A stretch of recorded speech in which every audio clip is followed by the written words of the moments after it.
Somewhere around 74,000 years ago, on an island that would one day be called Sumatra, a mountain tore itself apart.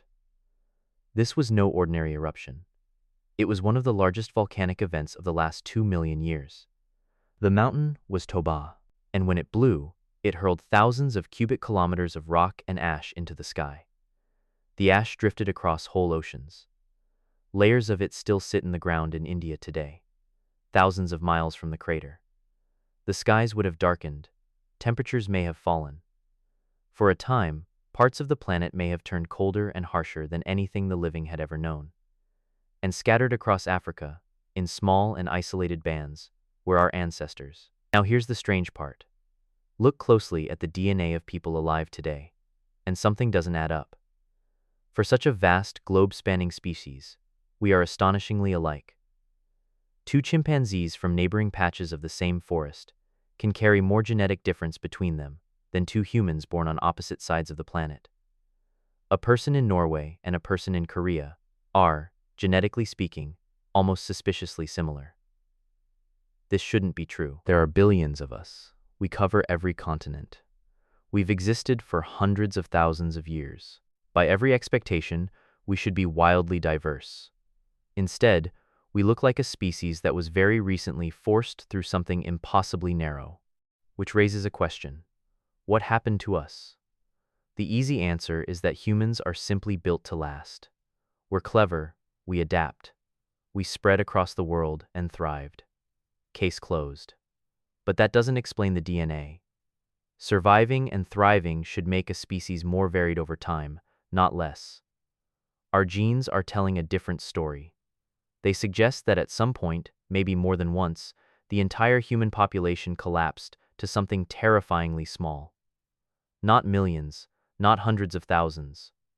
By some estimates, the number of breeding humans may have dropped to only a few thousand. A whole species you could fit inside a single sports stadium with empty seats to spare. For a moment in deep time, the future of humanity may have rested on a group small enough that everyone in it could have known everyone else by name. To feel how close that is to the end, you have to understand how extinction usually works. A species rarely vanishes in one dramatic stroke. It thins. Bad years pile onto bad years.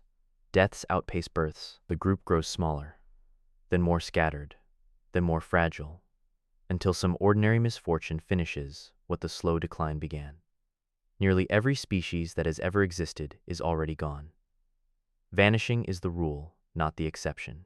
And for a stretch of our history, we may have been drifting straight toward it. Picture being there. The world has gone cold. The animals you hunt are harder to find.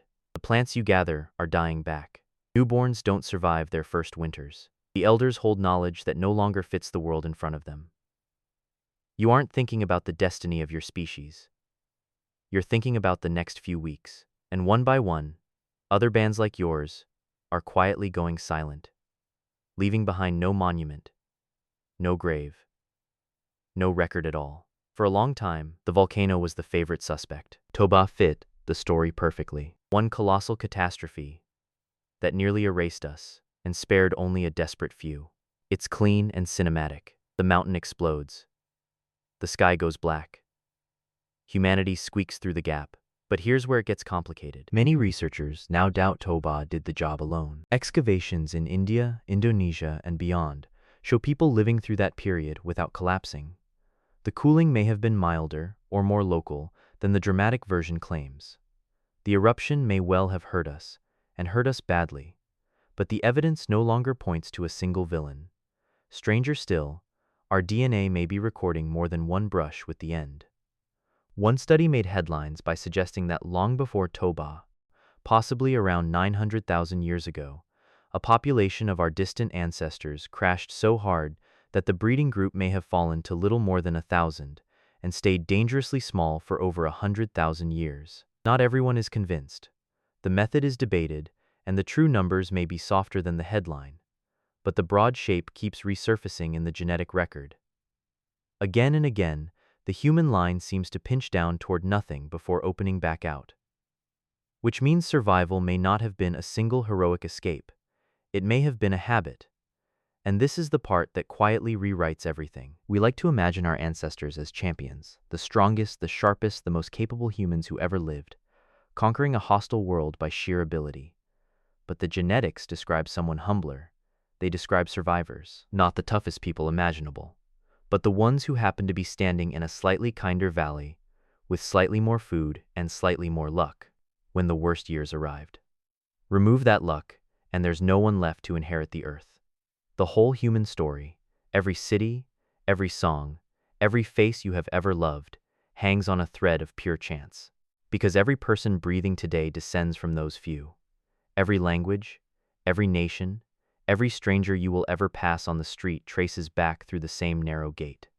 The reason someone on the far side of the world shares so much of your DNA is simple and a little haunting.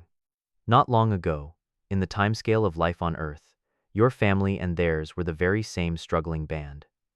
This is why scientists sometimes describe all of humanity as one enormous family that never quite split apart. The differences we fixate on, borders, languages, the way faces shift from place to place, sit on a foundation that is nearly identical everywhere. We are not many peoples who slowly grew to resemble one another.